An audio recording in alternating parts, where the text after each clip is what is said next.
Would you believe me if I told you there once were troubles in the Middle East? No, but seriously, like 6 Arab states intending to end the state of Israel, then getting huge parts of their land occupied by it, leading to an even larger, still ongoing conflict type of trouble.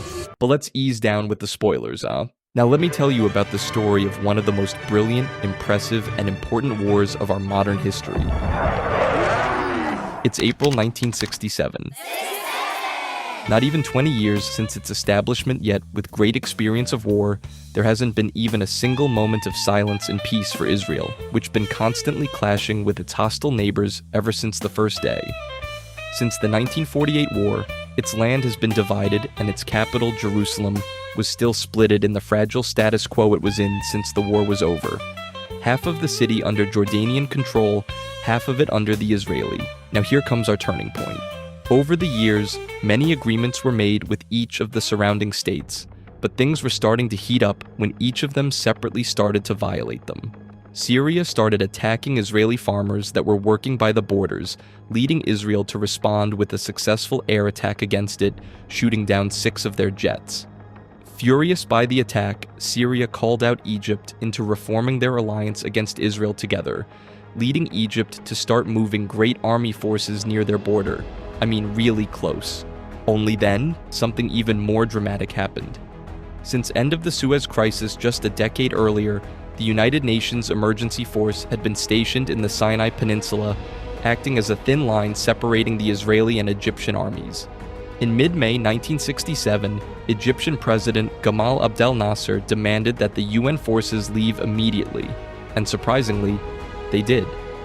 Within days, the peacekeepers were now gone, and Egyptian forces quickly moved in to take their place. With every day, as more and more Egyptian army forces were starting to gather near the border into eventually more than 130,000 soldiers and 1,000 tanks, the tension and panic within Israel started rising. I dreamt it had started. They came screaming down on us. It was only a dream. As Egypt closed the Straits of Tiran, its sea passage and Israel's only gate into the Red Sea, for Israeli ships, threatening to fire any that will try to pass through, by the end of May, it was clear for all a war is only a matter of time. Israel started a massive reserve recruitment and a huge preparations of civil defense, as 2 Jordanian divisions also made their way closer to the border. In a way that sounds almost unbelievable today, the USA, which took the part of the negotiator between the states, was so determined to avoid a conflict, it warned Israel it will be attacked by the US itself if it will begin with a military operation. France also was trying to keep Israel back from attacking first, cutting any ammo supplies and weapons shipments to Israel, just when Israel felt like it needed it the most. And just as it seemed like things couldn't get any worse, Jordan and Iraq joined the Egyptian and Syrian military coalition and started to gather their army forces as one. When the Israeli intelligence claimed to get a hold of an Egyptian plan to launch an attack against Israel and capture wide parts of its southern areas, Israel believed it had no other choice but to take an action. The question now was simple. Could a country this small survive what was coming next? The chances were much against them, numerically, strategically, and diplomatically. Gosh, that's a lot of glee. But they did had one thing the other countries didn't: the element of surprise. How well do you think they could use it?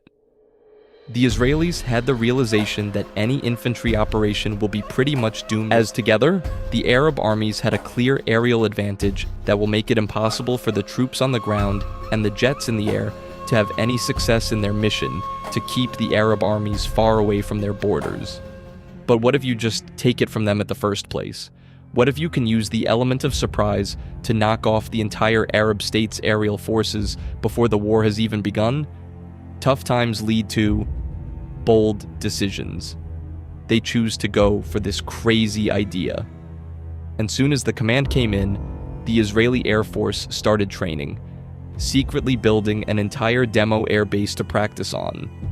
For this operation to work, they will first have to fly low to get under the radar range, then bomb the airport's runways to block any possible Arab jets trying to fight back and paralyze the airport for the long term, and only then bomb the jets on the ground. Top secretly, they've all trained after hours. And when I say all, I mean literally all. out of about 200 planes. The Israeli Air Force held at the time about 197 were sent into the attack, leaving only a handful behind to defend the country. Operation date was set to the 5th of June, 7:45 a.m. Every jet pilot flying that morning knew it was only success or total destruction for his homeland. ايه ده؟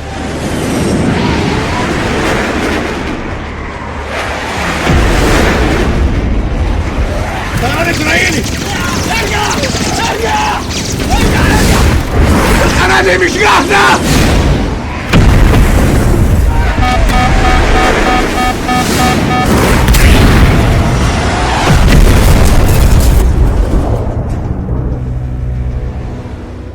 The results were much more than anyone had dared to hope for, and far worse than Egypt, Jordan, and Syria's worst nightmares. The entirety of the Jordanian Air Force, about half of the Syrian, and almost all of the Egyptian, now all gone in less than a day. And this perfect knockoff was the perfect starter to give Israel the advantage it needed.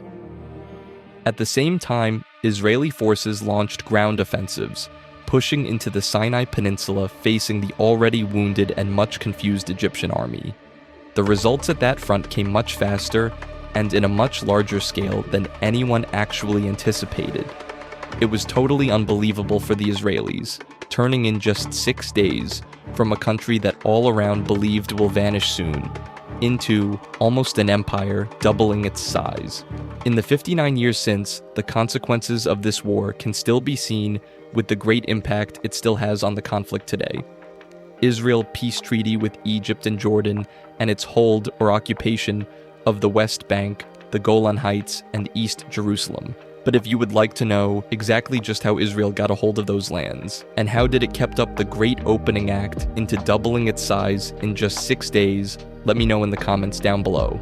Also, if you found this video as helpful and you would like more content like this, don't forget to hit the subscribe button.